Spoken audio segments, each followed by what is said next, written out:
जो इंडिया के जो यूनिकॉर्न्स हैं उनकी जो नेट वैल्यू है वो $350 बिलियन है। वो पाकिस्तान की इकोनॉमी से बड़े हैं। India produce more engineers and MBAs than Europe and North America combined. IITs बनाई हुई हैं, इंडियन इंस्टीट्यूट ऑफ टेक्नोलॉजी, जहां से वो बेहतरीन किस्म के इंजीनियर्स निकाल रहे हैं, टेक्नोलॉजिस्ट निकाल रहे हैं। उसके अलावा उनके जो IT एक्सपोर्ट्स मैं कहीं पढ़ रहा था, इतनी ज्यादा है कि जितनी के सऊदी अरब की तेल की एक्सपोर्ट्स हैं। इकोनॉमी उनकी ग्रो कर रही है, ठीक है। लोग उनके जाके बड़ी बड़ी ऑर्गेनाइजेशन को लीड कर रहे हैं दुनिया में, और हम कहते हैं कि सर हम तो बड़े जी तगड़े किस्म के लोग, हम तो बड़ा जी मुकाबला करते हैं उनका, और हमने उनके साथ 4 जंगे लड़के तो हमने जी उनको बड़े नाको चने चुबवाए। करना क्या चाहते हैं सर? कुछ तो सीखना चाहिए ना कि वो क्या कर रहे हैं कि वो हम नहीं कर रहे हैं यहाँ।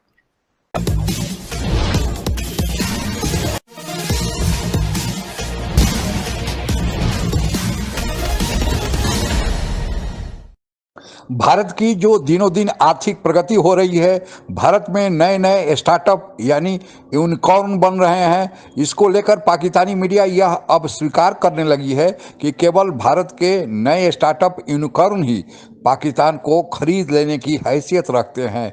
अगर यही भारत की अर्थव्यवस्था की स्थिति रही तो भारत जल्द ही यूएसए को भी जीडीपी के पीपीपी मॉडल में पछाड़ देगा।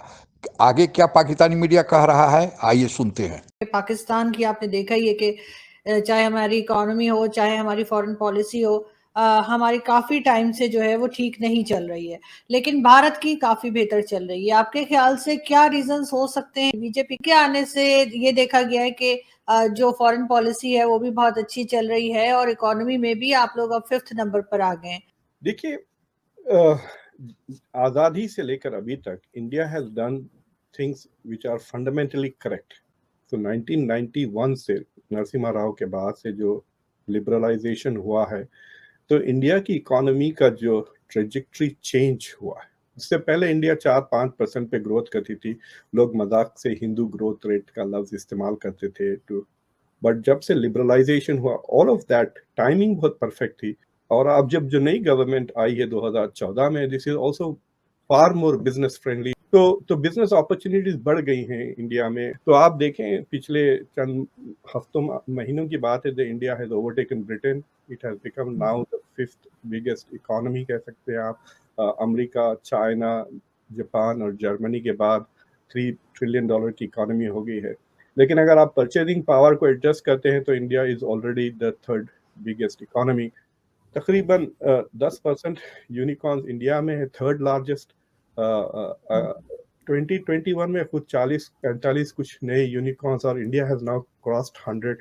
तो India is in the 3rd place. America के 600 यूनिकॉर्न्स है और चाइना के तकरीबन 180 कुछ है, और India has crossed over 100 unicorns. जो इंडिया के जो यूनिकॉर्न्स हैं उनकी जो नेट वैल्यू है वो $350 बिलियन है। वो पाकिस्तान की इकोनॉमी से बड़े हैं। राइट। हाँ, और इंडिया के जो टॉप 7, 8 या 9 जो बिजनेसमैन है, अब तो नंबर 2nd रिचेस्ट आदमी भी इंडियन ही हो गया ना, अदानी, गौतम अदानी। तो जो उनकी जो मार्केट कैपिटलाइजेशन कहते हैं, एक लफ्ज है मार्केट कैपिटलाइजेशन, मतलब आपके स्टॉक्स पे कितने एसेट्स हैं। तो जो मार्केट कैपिटलाइजेशन है इंडिया के टॉप 7-8 बिलियनर्स की, वो आपकी पूरी स्टॉक मार्केट से बड़ी है। हो सकता है 12% लोग होंगे, इनके अलावा सबको रगड़ा लग रहा है। उसमें हम सब लोग आते हैं कि सबको रगड़ा दे रहे हैं, जो कर सकते हैं उससे ज्यादा दे रहे हैं। सर हम बात करते हैं कि जी हम तो इंडिया के साथ ये है, तो इंडिया के साथ वो है, हमारा ये मुकाबला, ये मिसाइल बना दिया, तो ये जहाज बना दिया, तो ये फलां कर दिया। सर उनकी इकोनॉमी जिस स्पीड से चल रही है, पर कैपिटा इनकम उनका 1.5 करोड़ तकरीबन पॉपुलेशन है, 1.5 अरब 135 करोड़ की। पर कैपिटा इनकम उनका बढ़ रहा है, बाकी चीजें उनकी बढ़ रही है, इकोनॉमी उनकी ग्रो कर रही है, ठीक है। लोग उनके जाके बड़ी बड़ी ऑर्गेनाइजेशन को लीड कर रहे हैं दुनिया में, और हम कहते हैं कि सर हम तो बड़े जी तगड़े किस्म के लोग, हम तो बड़ा जी मुकाबला करते हैं उनका, और हमने उनके साथ 4 जंगे लड़के तो हमने जी उनको बड़े नाको चने चुबवाए। करना क्या चाहते हैं सर? कुछ तो सीखना चाहिए ना कि वो क्या कर रहे हैं कि वो हम नहीं कर रहे हैं यहाँ। मिलकर चलें। देखिए वो लोग जो कर रहे हैं वो ये कर रहे हैं कि उन्होंने IITs बनाई हुई हैं, इंडियन इंस्टीट्यूट ऑफ टेक्नोलॉजी, जहां से वो बेहतरीन किस्म के इंजीनियर्स निकाल रहे हैं, टेक्नोलॉजिस्ट निकाल रहे हैं। उसके अलावा उनके जो IT के माहिरीन हैं वो ज्यादा से ज्यादा बेहतरीन पैदा हो रहे हैं और वो जाकर अमेरिका में भी जो है सिलिकॉन वैली में भी काम कर रहे हैं और उनके बेहतरीन इदारों में भी काम कर रहे हैं और उसको वो तरक्की दे रहे हैं। इंडिया की IT एक्सपोर्ट्स मैं कहीं पढ़ रहा था इतनी ज्यादा है कि जितनी के सऊदी अरब की तेल की एक्सपोर्ट्स हैं।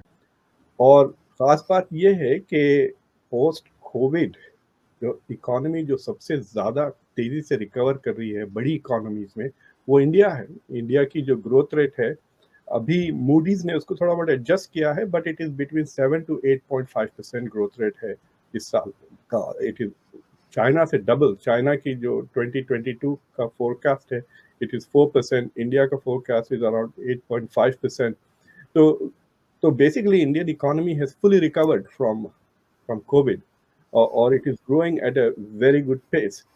तो और दूसरे फंडामेंटल चीज़ें जो किए हैं इंडिया ने, जो एकेडमिक मेरिटोक्रेसी जो एस्टैब्लिश की है रिसर्च में, साइंटिफिक, और जो स्टेम में काफ़ी इन्वेस्ट किया है टेक्नोलॉजी में, उसका डिविडेंड्स आपको अब नज़र आ रहे हैं। अगर आप दुनिया में एकेडमिक प्रोडक्शन देखें तो produce more engineers and MBAs than Europe and North America combined. यानी यूरोप और नॉर्थ अमेरिका से ज़्यादा इंजीनियर्स इंडिया में प्रोड्यूस होते हैं और चाइना में भी। इंडिया में MBAs भी ज़्यादा प्रोड्यूस होते हैं, वो चाइना में उतने नहीं प्रोड्यूस होते MBAs। तो सर अब इसमें व्हाट डू यू थिंक, इसमें आप क्रेडिट किसको देंगे? यू थिंक कि आपके टीचर्स बहुत अच्छे हैं, इंस्टीट्यूशंस बहुत अच्छी हैं, या आपके ख्याल से कि गवर्नमेंट का भी फोकस इसी साइड पर है? इंडियन मिडिल क्लास कल्चर को मैं क्रेडिट देता हूँ। इंडियन मिडिल क्लास कल्चर, सो ये जो इंडियन मिडिल क्लास कल्चर है ऑफ एकेडमिक अचीवमेंट, इंडिया में जो कंपेटिटिव एनवायरनमेंट बहुत ज़्यादा है, कंपेटिटिव कल्चर है, इट मेक्स ग्लोबल कंपटीशन बहुत आसान। तो अगर आपको IIT में जाने के लिए 1% चांस है, तो जब ये मैं कहता हूँ कि हार्वर्ड में जाने के लिए आपके लिए 3.5% है, तो आसान लगता है, I mean in terms of the odds, right? So it is partly culture, partly India में जो 1950 से जो जोर दिया गया है IITs, IIMs को, और अभी जो नए गवर्नमेंट जो भी आ रहे हैं, दे आर नॉट, वो तरक्की में खलल नहीं डाल रहे हैं।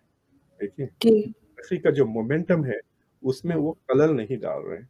और दिस करंट जो बीजेपी की गवर्नमेंट है, वो तो बहुत ही ज़्यादा आप कह सकते हैं कि फोकस्ड है ऑन नेशनल इंटरेस्ट। तो जो भी इंडिया के लिए बेहतर है, they are pushing that in from a very broad perspective.